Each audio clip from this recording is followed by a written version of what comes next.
Olá, galera do oitavo ano, tudo bem com vocês? Espero que todos estejam bem, que todos estejam aí em paz, tá?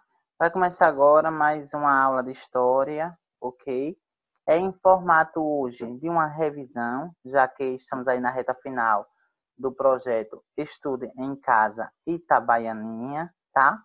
Então, nesse sentido, desde o mês de maio até hoje, eu elaborei 6 questões que corresponde a 2 conteúdos. Tranquilo até aí? Pronto. Para quem está chegando agora, é importante que vocês revejam os vídeos anteriores, porque essa aula ela se concerne justamente nisso. É um desdobramento final, né, dos conteúdos que a gente já trabalhou aqui, tá bom? Então, vai ocorrer o quê? Hoje não tem aquela atividade em formato de link, tranquilo? Por que não tem? Né? Porque é o nosso último vídeo. E as questões vão ser problematizadas e discutidas no próprio vídeo. Então, vou apresentar as questões, vou colocar as alternativas e a gente vai dialogando, né?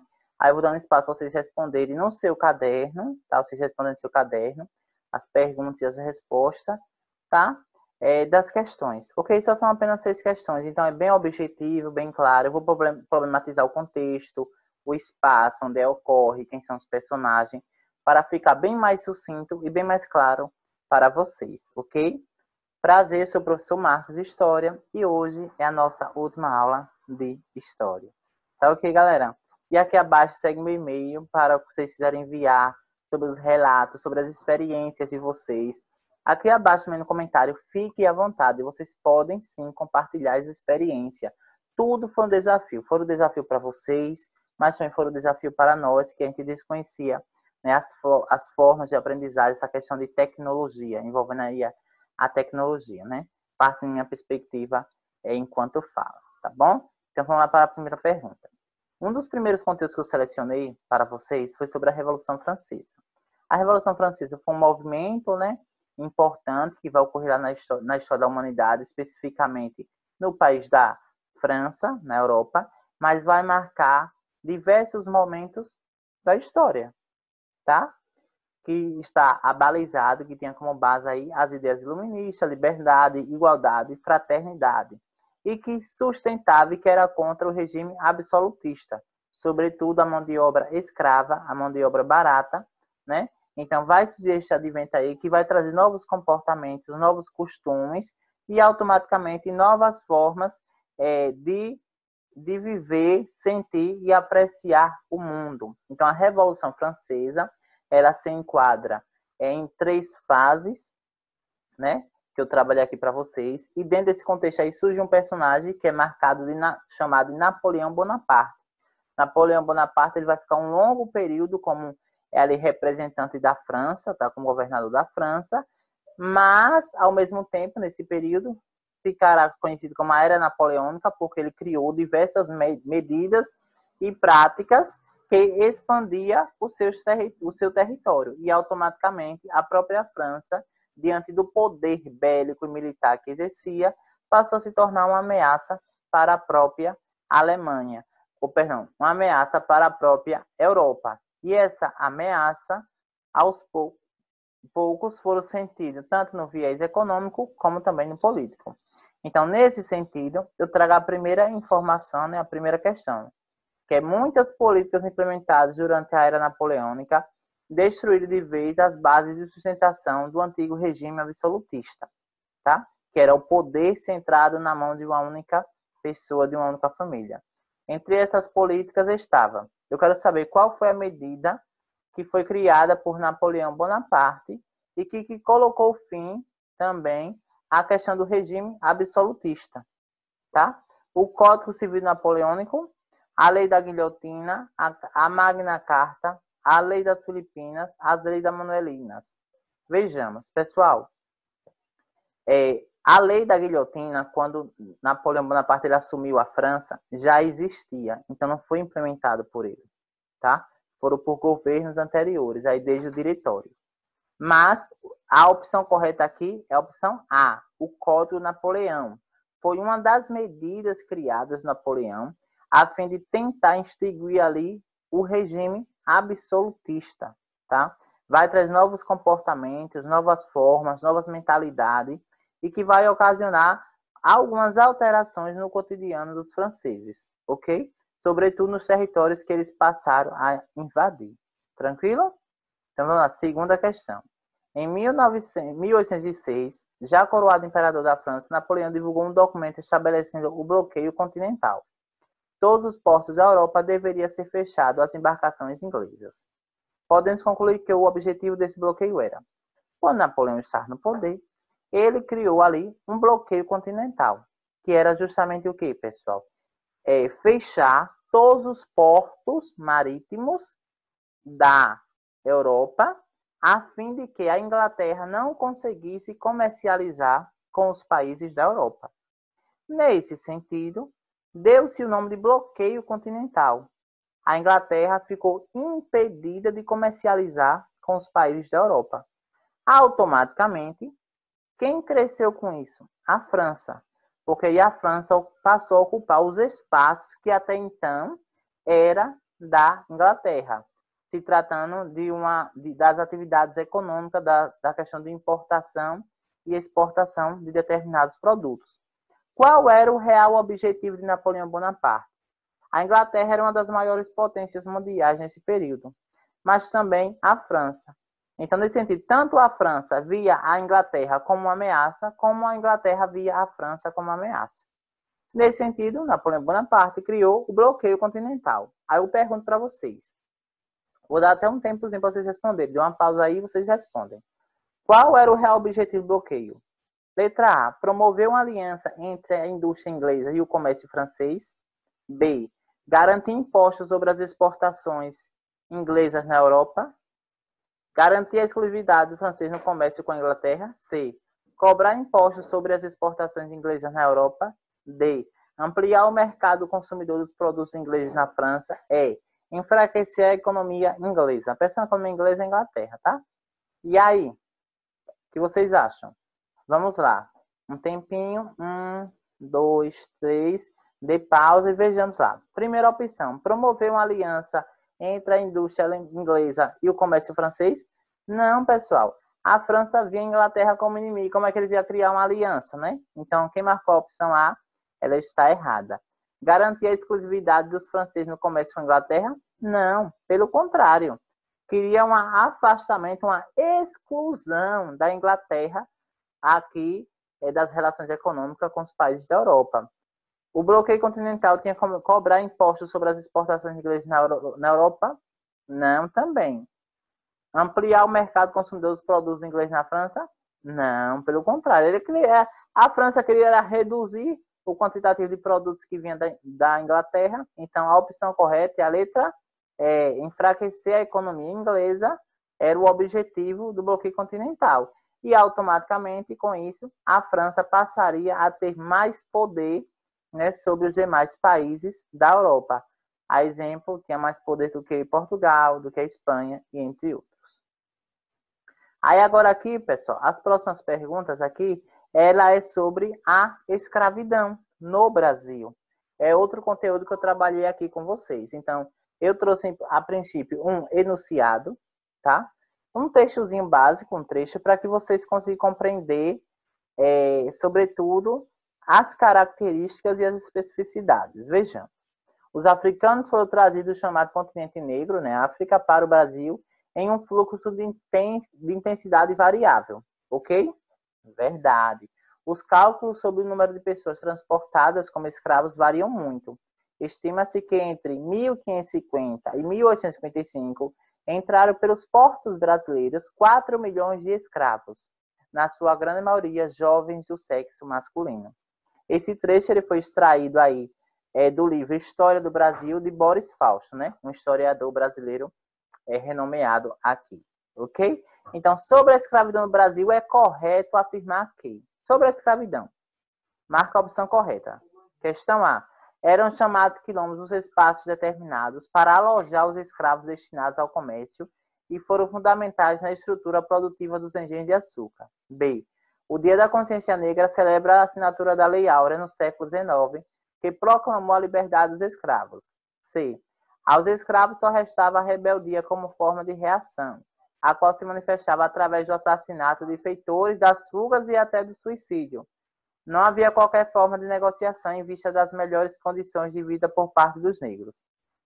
O Quilombo dos Palmares, letra D, né, organizado no interior do atual estado de Alagoas, é considerado o mais importante período colonial e foi liberado por Zumbi. E aí, pessoal? 1, 2, 3. Vocês vão dar pausa e me dizer qual é a opção correta sobre a escravidão no Brasil. Pronto? Então vamos lá. Opção A.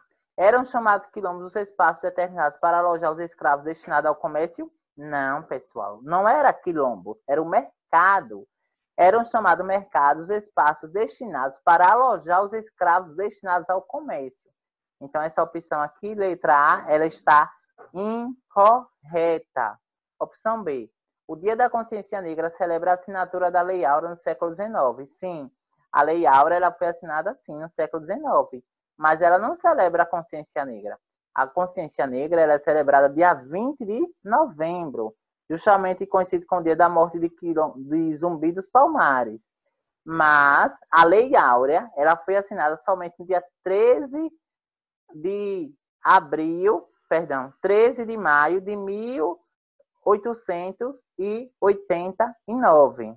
Aliás, 1888. Tranquilo? Então, vejamos aqui, ó. Aqui, ela está errada. Não coincide com a Lei Áurea, não. A Lei Áurea foi em 13 de maio de 88 e a é de 20 de novembro. Então, aos escravos das restas a rebeldia como forma de reação? Sim. A qual se manifesta através do assassinato de feitores, das fugas e até suicídio? Sim. Não havia qualquer forma de negociação com vistas a melhores condições de vida por parte dos negros. Verdade. Né? Então, a opção correta que marcou a letra C está certíssima. Professores fugiam, eles se matavam, eles matavam sim. Era uma forma de resistência. E eles eram entendidos como uma forma, era uma reação, mas era uma forma de rebeldia naquele período. O Quilombo dos Palmares é organizado no interior do atual estado da Bahia, de Alagoas. Verdade. É considerado o mais importante período colonial? Não, mas o período imperial. Então, aqui ela está errada, tá, pessoal? Aqui ela está errada, ok? Então, a letra C, quem marcou a letra C? Muito bem, parabéns. Questão 4. O tráfico de negros para o Brasil foi importante elemento de. O tráfico de negros para o Brasil foi importante elemento de. Estímulo ao comércio de índios enviados para Portugal.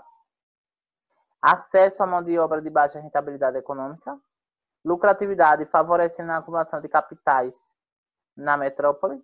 Incentiva a produção de manufaturas para o mercado interno. Vamos lá, de baixo para cima. Pessoal, primeiro essa aqui está errada. Nunca teve incentivo de mercado interno, e sim de mercado externo. Os negros eram trazidos para produzirem no Brasil e automaticamente as mercadorias serem vendidas lá na Europa, então seria mercado externo. Estímulo ao comércio de índios enviados para Portugal. Mentira também, isso não é verdade. Por que não é verdade? Os indígenas ele foram substituídos pelos negros, tá? Já que os indígenas ou os índios, eles não tinham habilidade com o trabalho pesado. Acesso à mão de obra de baixa rentabilidade econômica. Ok. É a alternativa A. Quem marcou a alternativa A, parabéns, ela está corretíssima. Das metrópoles não, também. Tá? Então, a alternativa A é a opção correta. Quem marcou, muito bem. Né? Tem 20 pontos. Brincadeira. Então, vamos lá ainda sobre a questão dos escravizados. Os escravos realizavam diversas formas de resistência à escravidão. Marque a alternativa que apresenta uma dessas formas de resistência. Aqui nós temos 5 opções a respeito de resistência à escravidão, tá? Mas dessas aqui, apenas uma que se enquadra de fato a resistência à escravidão. As demais elas se caracterizam, por exemplo, a república, a democracia, enfim. E aqui nós estamos falando do período imperial, tá? Período imperial. Do período imperial, ok? Então, vejamos. Qual é a opção? Qual é a forma de resistência que a gente trabalhou aqui? Foi as greves, as manifestações em ruas, a formação de quilombos, formação de sindicatos, quebra dos instrumentos de trabalho. Dessas aqui, qual foi que a gente trabalhou aqui, pessoal? Como uma forma de resistência. Resistência é você se opor ao modo de vida e às condições que a escravidão colocava naquele período, né? As formas desumanas de trabalho, por exemplo. Eram as greves? Não, que os negros não tinham automaticamente nem direitos sociais, imagine ter direito à greve. As manifestações em ruas? Também não, pessoal. Nem as manifestações em ruas, nem greve. Formação de quilombos, formação de sindicatos, dessas daqui, quebra os instrumentos de trabalho. Aqui é boicote, né? Quebra os instrumentos de trabalho, é entendido como boicote, tá? Então, os escravos realizaram diversas formas de resistência à escravidão. Marque a alternativa que apresenta uma dessas formas de resistência. E aí? Era o instrumento que ele utilizava no trabalho? Não. Ele era o próprio instrumento. Então, a formação dos sindicatos está errada e era a formação dos quilombos. A formação dos quilombos era entendido, sim, como uma forma de resistência. Ok, pessoal? Tudo tranquilo, tudo na paz? Vamos lá para a nossa última questão. No contexto das disputas de Brasil e Inglaterra a respeito do fim do tráfico negreiro, o governo inglês, baixando aqui, aprovou uma lei conhecida como Bill Aberdeen. Podemos caracterizar Bill Aberdeen como uma lei que, primeiro, ela é uma lei abolicionista. O que é uma lei abolicionista? Automaticamente uma lei que buscava o fim da escravidão. Ela foi criada por quem? Pela Inglaterra. Ok? Já como o Brasil estava ali em um ambiente de pressão para que automaticamente o Brasil abolisse a escravidão. Essa pressão era gerada, sobretudo, pela Inglaterra para com o Brasil. Então, dessas opções aqui, eu quero que vocês leiam. Eu não vou fazer a leitura, só vou dizer qual é a opção correta. Vocês leiam agora, tá? E vocês vão dizer qual é a opção correta. Tranquilo? Vocês vão dar uma pausinha aí e vão dizer. 1, 2, 3, 4, 5. Vamos lá. Quem marcou a primeira opção? Permitia aos comerciantes da Inglaterra vender escravos mais baratos no Brasil?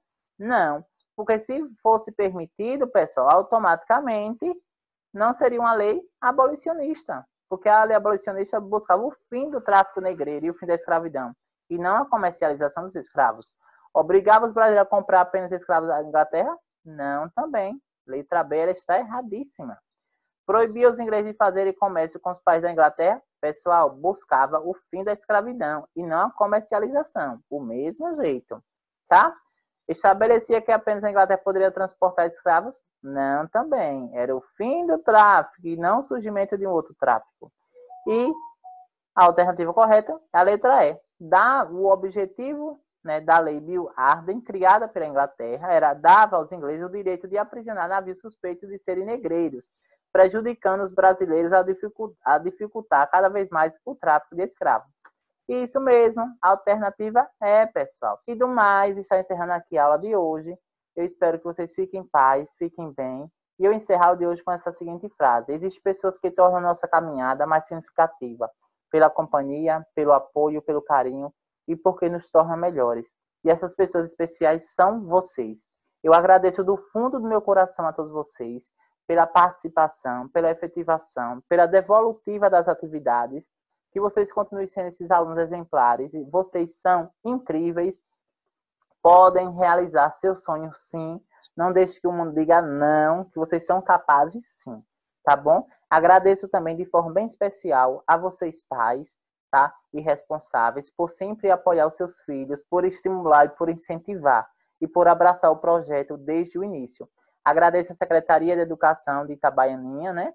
Mas também agradeço às equipes diretivas, às escolas, a todas as escolas que abraçaram a causa, tá? Mas também aos professores que vêm sempre aí fazendo um trabalho muito, muito mesmo, dedicados aí ao projeto, vem acompanhando o desenvolvimento da aprendizagem de seus alunos, mas também aos monitores de aprendizagem de história.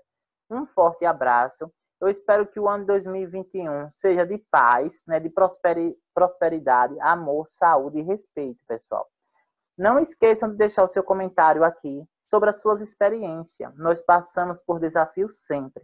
Então, eu quero saber, sim, qual foi a sua experiência, tá? E que no ano 2021 que a gente se encontre de forma presencial. E valeu por tudo, pessoal. Fiquem em paz, fiquem bem e feliz 2021.